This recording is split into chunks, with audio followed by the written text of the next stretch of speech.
Hello po, dito po tayo sa ilog ng Kabakawan. Kabakawan ng Tibag, ilog ng Tibag po to. Nanguha po ako ng lukan dito.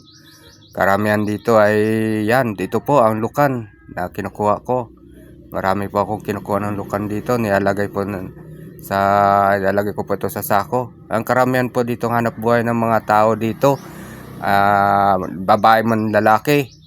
Nanguha sila ng lukan, ibibinta nila. Ang pagkabinta po nila nito, pagkaalam ko po dito, nilalagay nila sa plastic. Binabasag na po yan dito sa may ilog ay kasama ng laman at tubig, sabaw niyan. Ang pagkaalam ko, 20 po isang supot niyan nila.